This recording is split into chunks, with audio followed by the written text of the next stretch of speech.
Atopic dermatitis is one of those visual conditions. So to some extent, you can hide the inflammation, you can hide the rashes, you can hide all of them under clothing. Unfortunately, there are some parts of the body that you cannot hide.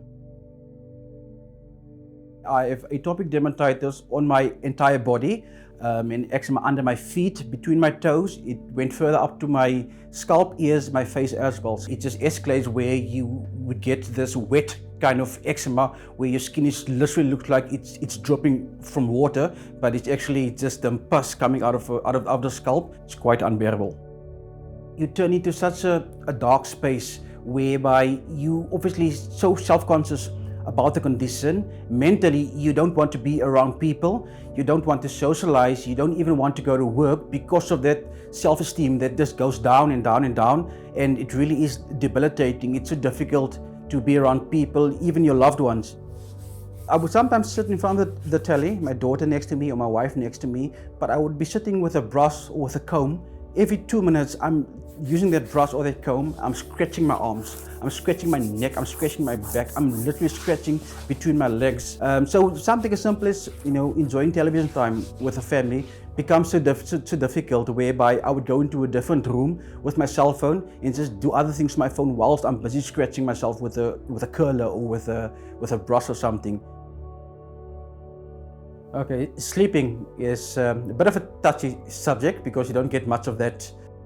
Just last week, in fact, I went 5 days without sleeping. All you do in bed, literally, is just lying in bed, scratching the whole night through. You can't get any sleep.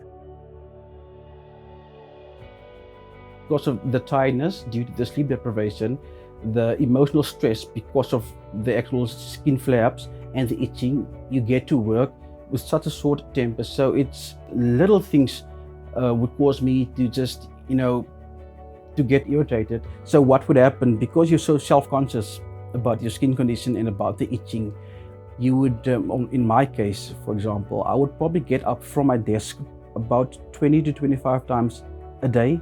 I would go to the bathroom, lock myself up in a cubicle, and I would take off my shirt and loosen my other clothes, and I would just be scratching myself vigorously.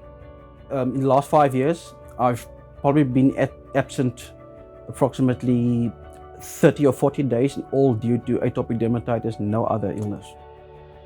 The lowest point I've reached with regards to atopic dermatitis was approximately 3 years ago, when the condition was so bad, and unfortunately on that particular day I did consider committing suicide.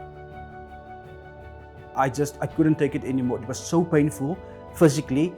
Emotionally, I couldn't bear it anymore. It felt like this thing is insurmountable, and I was at wit's end on that particular evening. I got into the tub. Before I started washing, just the pure water on my skin was so bad, and it's so itchy. I got out of the tub and I literally sat on the bathroom floor naked, crying and just wishing I could just end it myself. And it was such a strong feeling that I really considered just making it go away by just committing suicide. And unfortunately, the reality is that's how you feel on a daily basis because of this condition, because of the fact that it's non-stop. Even though people can't necessarily see the physical flare-up, the pain is still there. The emotional turmoil is still there. The effect it has on your family life is still there, So if there's no flare-up, then unfortunately it's still the case that it is severely itchy and it is still quite as bad. When you're suffering from this condition, especially in my case where it is really severe as well as chronic, you don't share this information with a lot of people. Some deeper details, even with regards to this condition, I never even shared with my parents or my wife as well. It consumes your entire life, physically, mentally, and emotionally.